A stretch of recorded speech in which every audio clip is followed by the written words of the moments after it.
guys, and welcome back to another RuneScape 3 video. Today we are going to be training farming by doing herb runs to show you guys just how amazing the XP rates are and how good the money making can be for very little effort and time.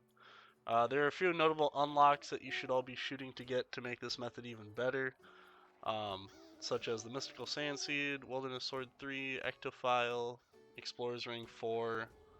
We're going to be using the Trollheim Teleport, so I will not be covering how to unlock every one of them, but I'm expecting you um, at least have a few of these unlocked, if not all of them, including the Master Farming outfit, which for me I ended up just buying the farming fragments and then making it really quickly, spending beans from the player-owned farms location. I had probably 60,000 beans saved up from doing Black Dragons a while ago.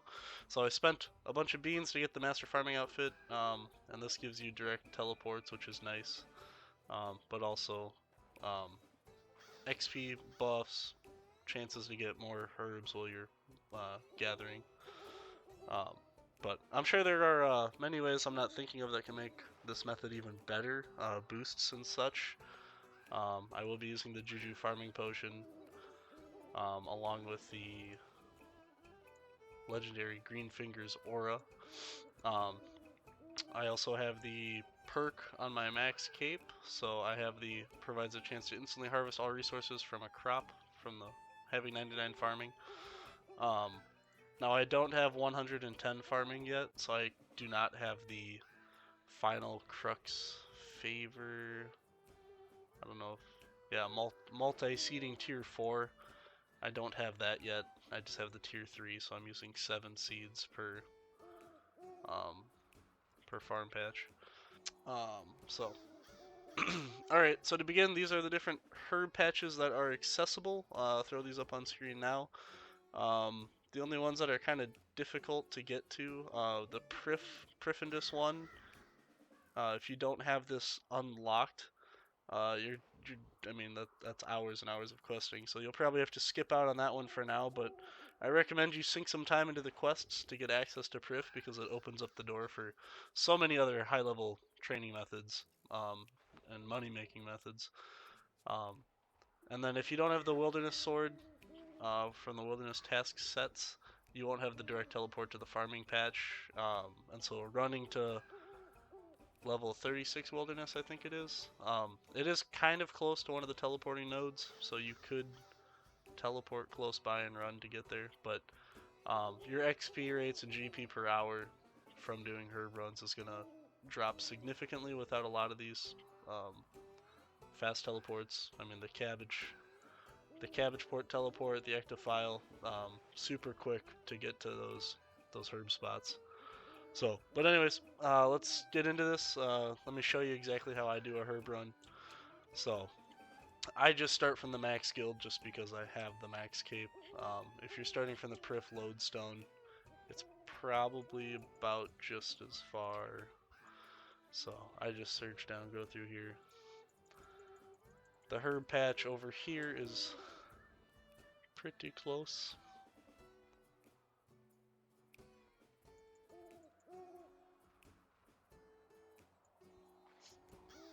So, and with the Master Farming outfit, all of my herbs are automatically cleaned as I grab them. Let me activate my aura.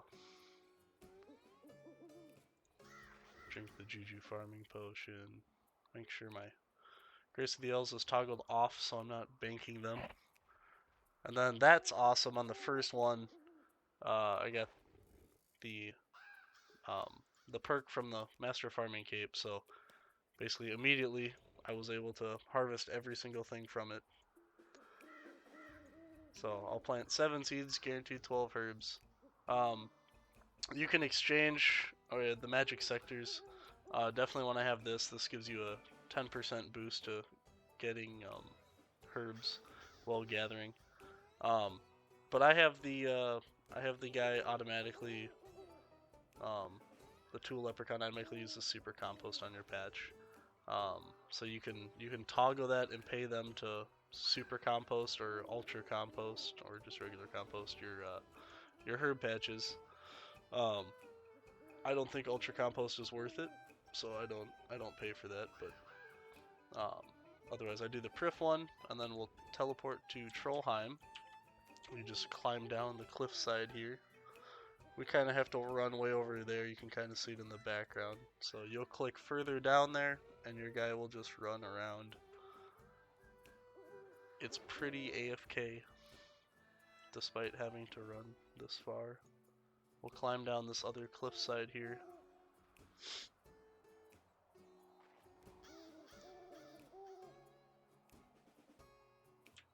Alright, we'll head over here.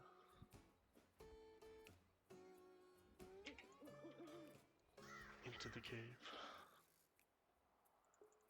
Now again, the quest requirements in order to access these are kind of high if you're starting out as a new player just getting into farming. I mean, ideally, a herb run like the one I'm doing, you're pretty familiar with everything that I have here, and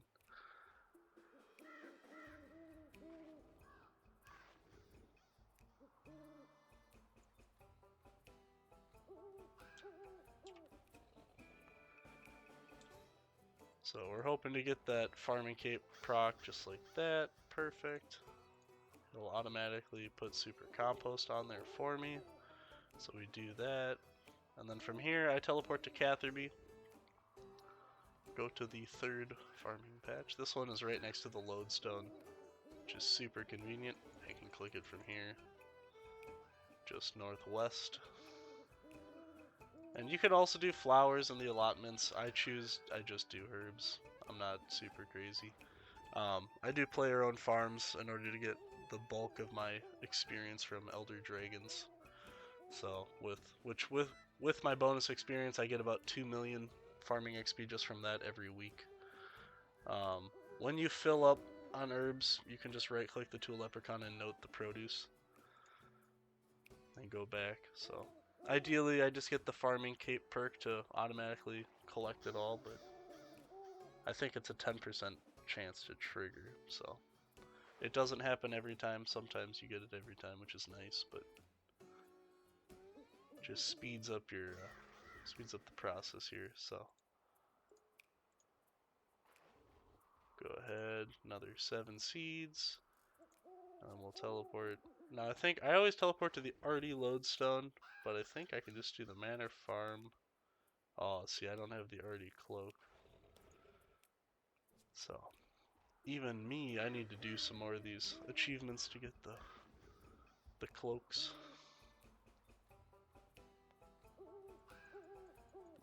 We'll go this way, kind of surge through and cut through a lot of that. Here's the black dragons, as I was saying.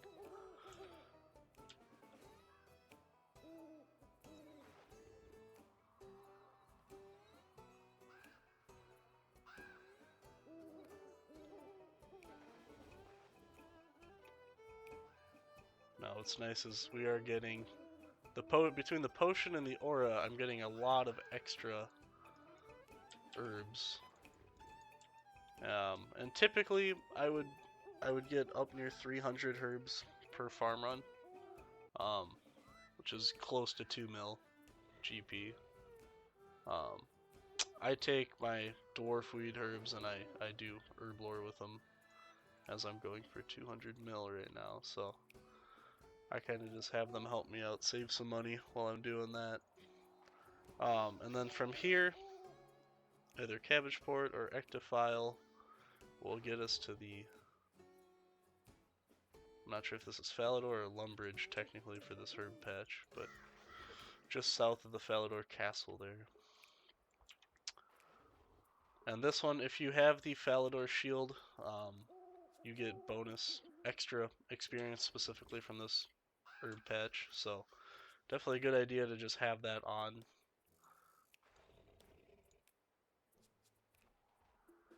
And then after here, you can use your Ectophile. If you don't have that, the Canifis lodestone is pretty close to this herb patch, and then you just run east.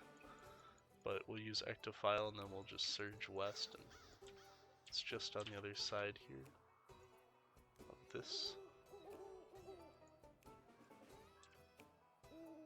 So the lodestone is basically on the other side of that hill over there, so. Again, all these smaller buffs just help increase the XP and GP per hour. They're not a necessity. But drink another dose of the potion. And then we're going to operate the Wilderness Sword, go to Teleports, go to the Herb Patch, however you pronounce it. And then that brings us right here. Pick the herbs.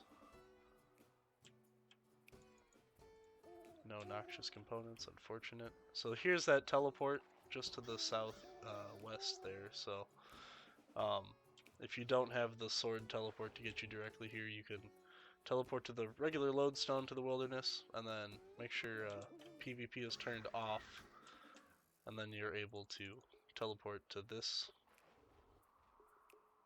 one here, and then just run down over here. Looks like we are level 38 wilderness, so I'm assuming that's probably 36, which is why I remembered that. So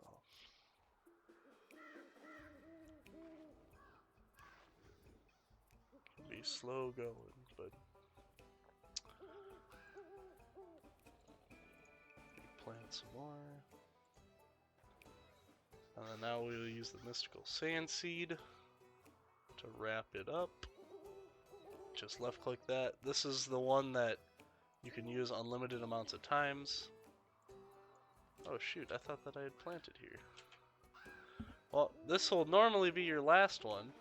Evidently I did not do it before. Somehow missed it. So, anyway, I would end usually around 300 herbs. This one was kind of low.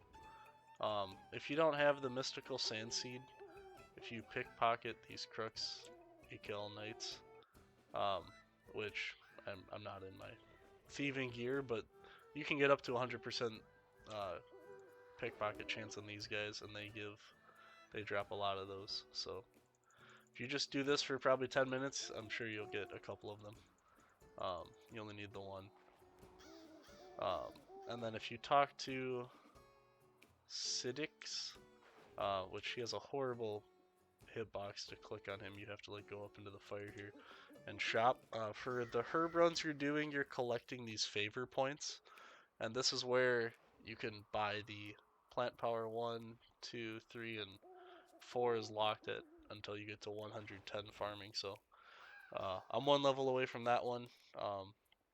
Speedy growth is super convenient for 25,000. That basically eliminates 20 minutes of the plant cycle. So these take 80 minutes to grow at a time. With this favor unlocked, it's only 60, so once an hour. Number of other notable upgrades. You can buy your farming outfit pieces for the extra XP boost. I think that's kind of the last thing I'm gonna buy, just so I'm not wasting my points. But saving up for this one, and hopefully I can get 110 here shortly, and then buy that right away. They also sell the Supreme Growth potions, though they are not as good. This is the Sand Seed, the green one that is a single use. I do not recommend that. Definitely pickpocket the knights over here to get a unlimited charge one. Otherwise, we'll look at how much that made us, and that was 1.5 mil. Probably say that took 10 minutes, maybe less. So looking at some decent profit there. XP 80,000-ish. I would have had probably 100,000 if I was able to collect that one. But deactivate the aura. Aura has a 1 hour reset. During the event right now, it's ready to use automatically, but that gives you a 15% chance to increase crops. So anyway, if you learned something, if you enjoyed the video, leave a like, smash that subscribe. I'll have a lot more RuneScape content coming out in the coming days, weeks, months, and I look forward to seeing you guys.